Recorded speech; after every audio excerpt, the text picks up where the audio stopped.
Hi everyone, my name is Nick Mishenin. I'm a political observer from Kyiv, Ukraine.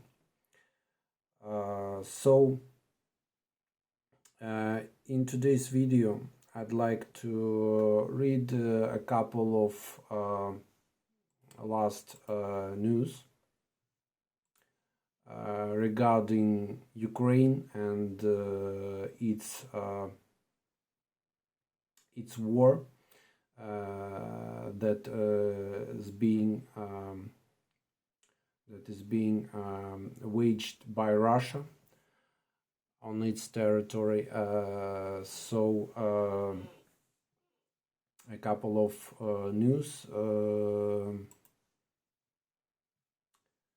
about what's happening about this war, and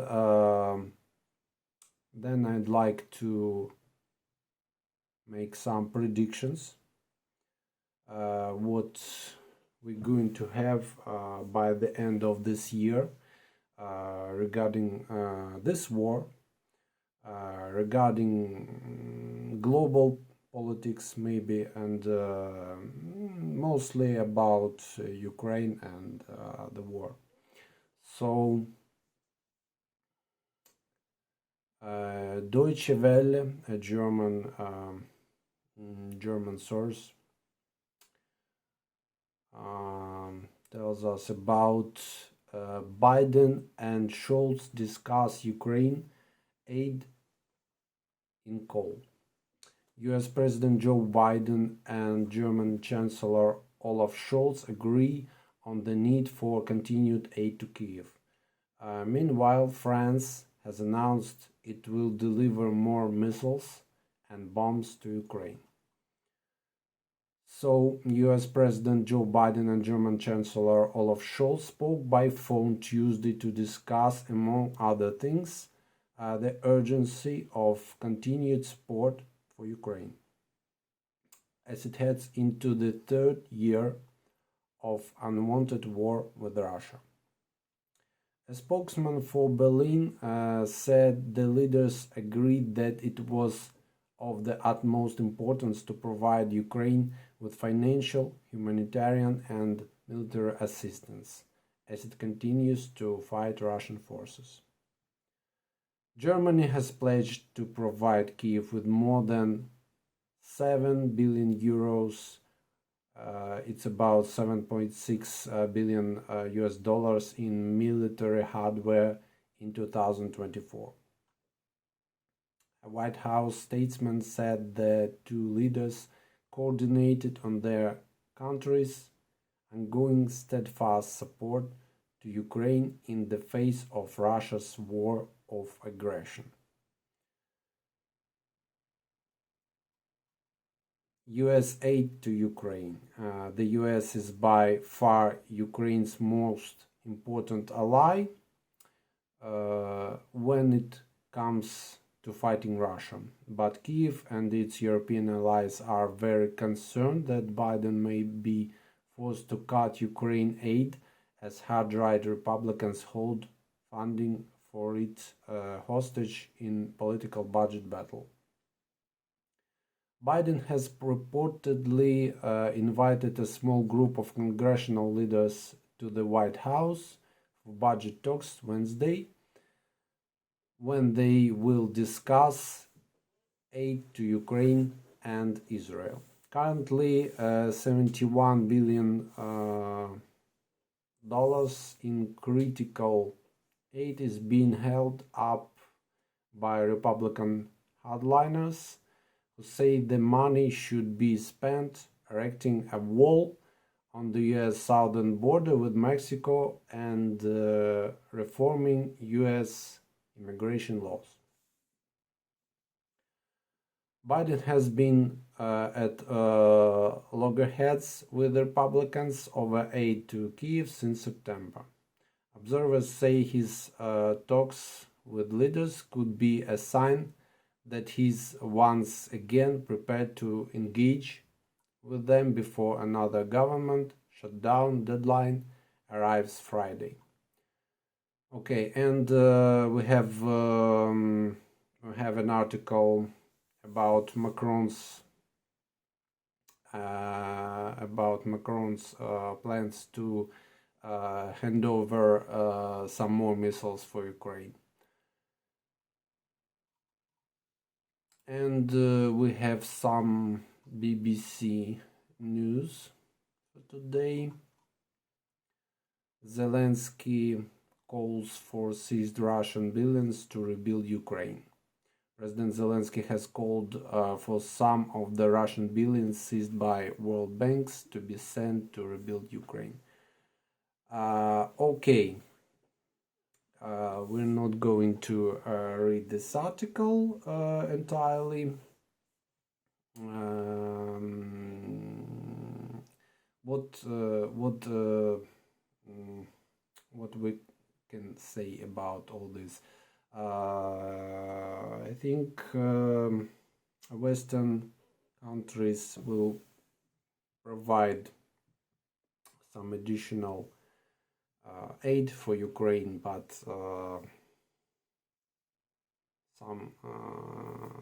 some people, by the way, not Ukrainians,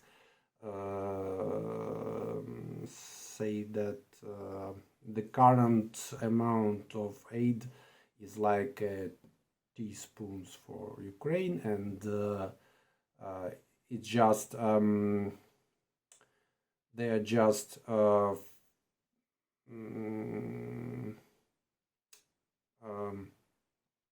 its goal is just to help Ukraine not to sink, and just to continue this fight, continue these hostages.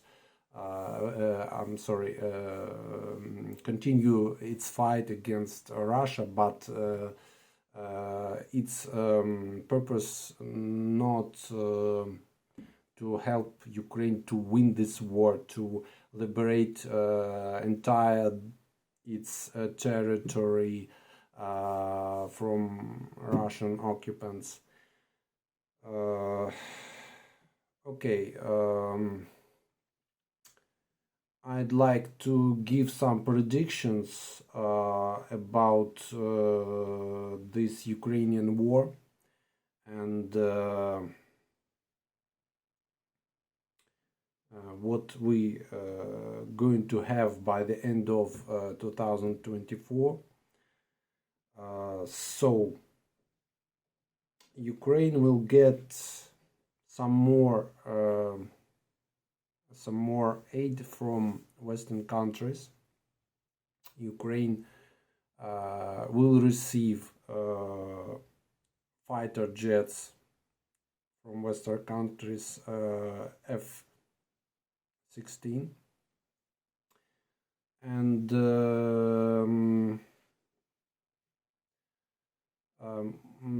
the most likely scenario for this war is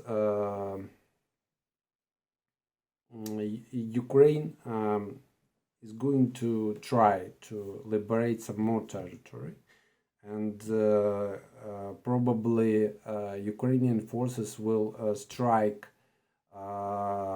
somewhere in Kherson region, trying to break through a Russian front line.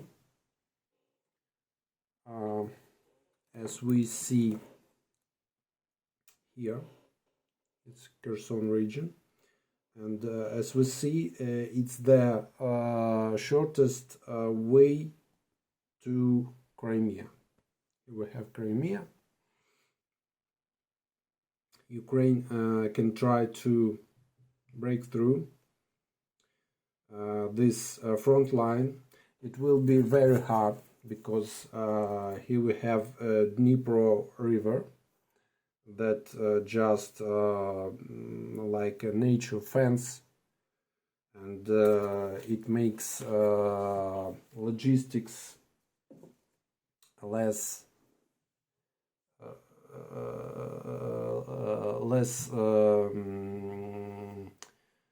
convenient, but probably that region is the most weak in Russian front line, in Russian fences, defense line. So if Ukraine will have some success, it can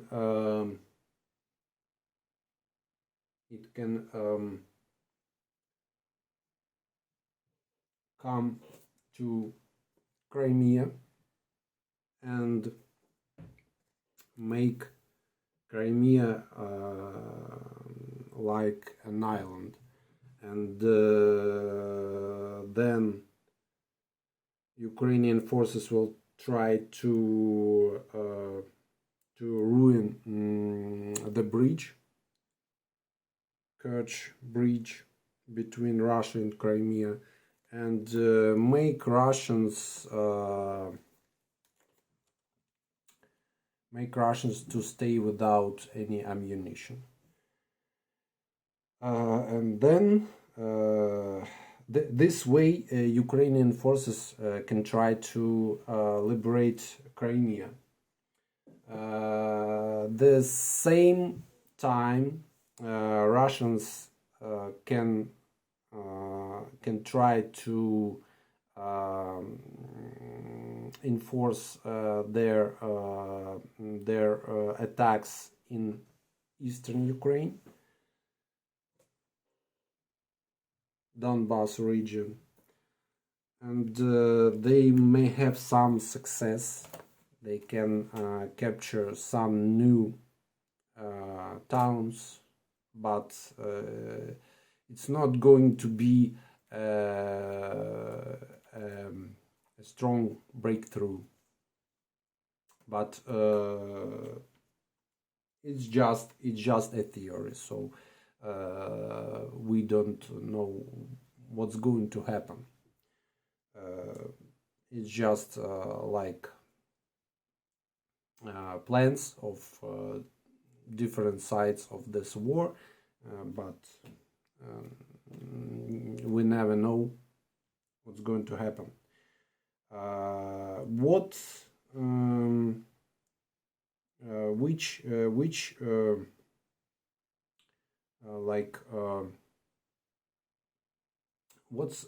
can make some changes in these plans in the history of this war. Ukraine can receive some really powerful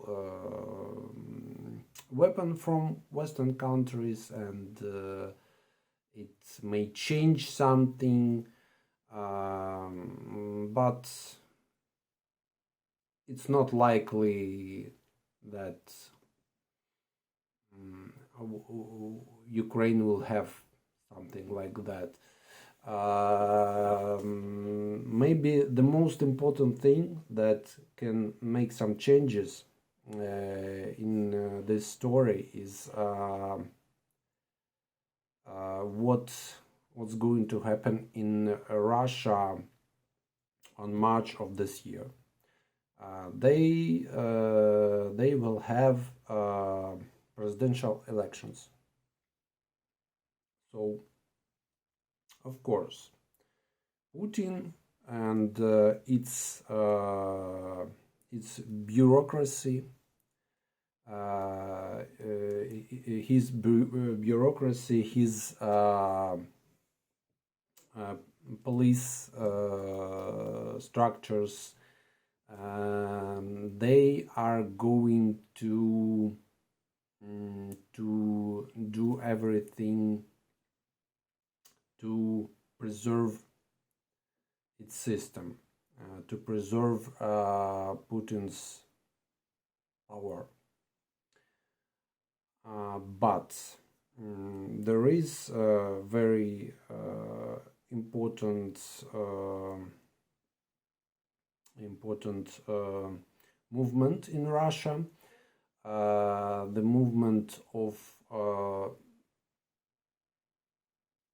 relatives of mobilized soldiers mobilized to Russian army.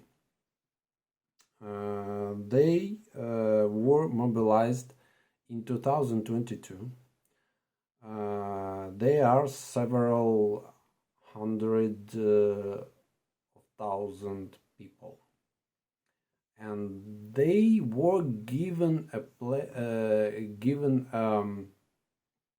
pledge that they are not going to be in the Russian army for so long, and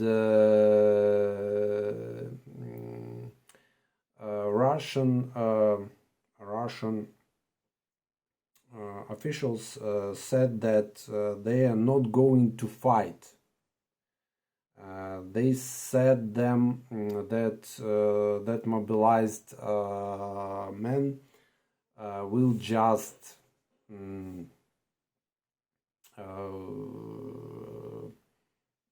they are going to be on the borders, so they are not going to fight, they are not going to die.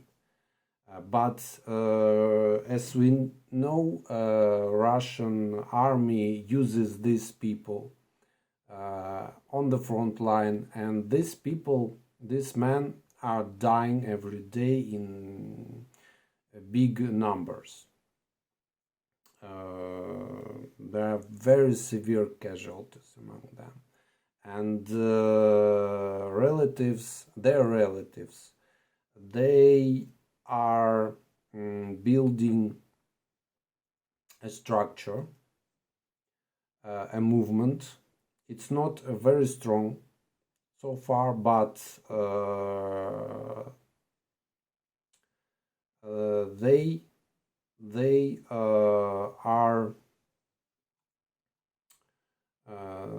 are going to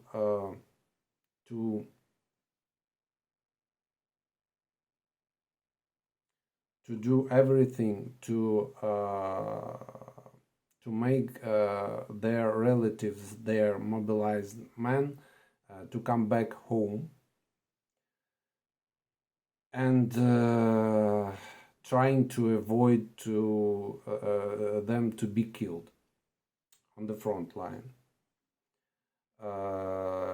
They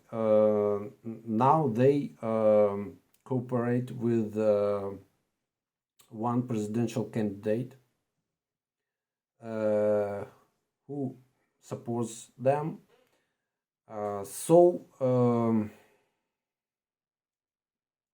It's going to become a very strong structure, a very strong movement, and it's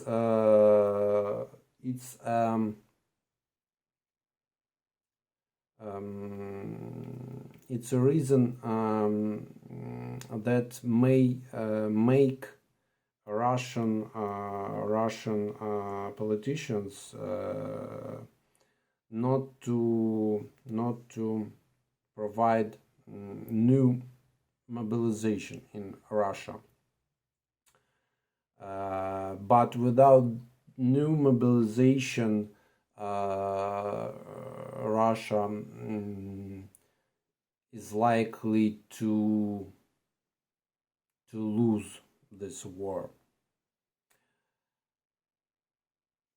So we'll see what we have.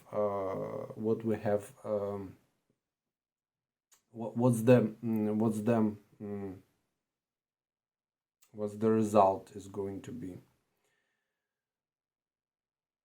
I think that we'll have a peak of political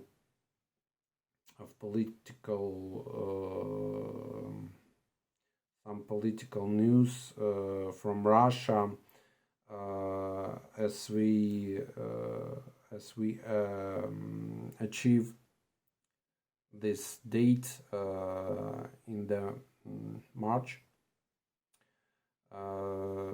Maybe there will be some meetings or something, some changes, political changes in Russia.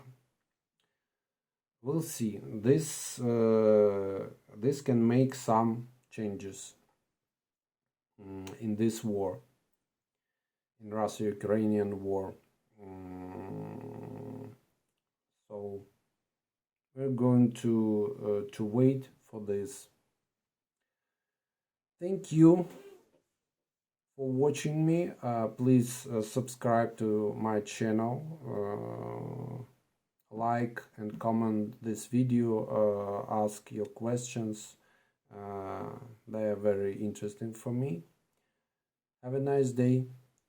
Support Ukraine. Peace for Ukraine. Thank you.